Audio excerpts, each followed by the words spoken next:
So with these days quickly coming upon us, as well as the coming persecution of the men of the Lord, this isn't the time to be getting weak in the spirit, Akim. You shouldn't be lackadaisical or second-guessing yourself. You should have that fire in your spirit to push this word as hard as you can, because as it says in 2 Timothy chapter 1, verse 7, for the Most High hath not given us the spirit of fear, but of power and of love and of a sound mind. And you definitely shouldn't have that spirit of fear, because we're literally seeing these prophecies begin to come to their fulfillment right before our eyes.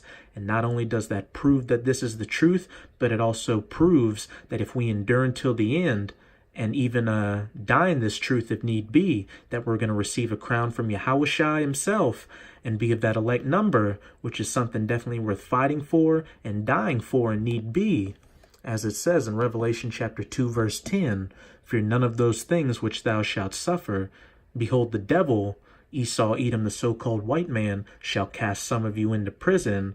And we're seeing how they're getting ready to do that by putting the Hebrew Israelites in the mainstream media and adding that black label unto us to weave us into that black identity extremist narrative, to where they'll eventually call us black identity terrorists, that ye may be tried, that hour of temptation where you're going to be faced with taking the chip or getting put to death. And ye shall have tribulation 10 days. Be thou faithful unto death. Be a martyr, pushing the word of Yahweh Hashem Yahushai, and I will give thee a crown of life.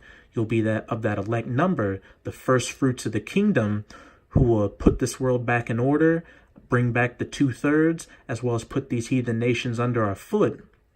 And I mean, what in this world is worth giving that up for? Some musty women with STDs, some weed, or some football games?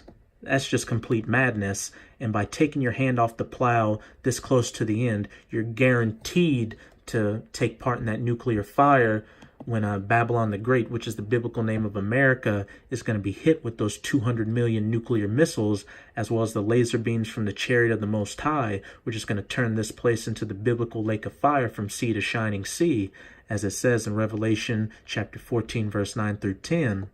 And the third angel followed them, saying with a loud voice, if any man worship the beast and his image, and receive his mark in his forehead or in his hand, that microchip implant, the same shall drink of the wine of the wrath of the Most High, which is poured out without mixture into the cup of his indignation, and he shall be tormented with fire and brimstone.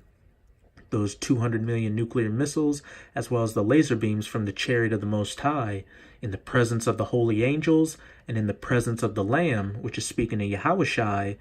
And you definitely don't want to get it on this side and be reborn back into the kingdom through the loins of the elect, because you'll know that you didn't do the right thing to be of that elect number, and you'll be shamefaced in the kingdom. So brothers, just endure until the end. And I hope this video was edifying. And as always, I'm going to say Abba Babal, Kwam Yasharallah. Till next time, Shalom.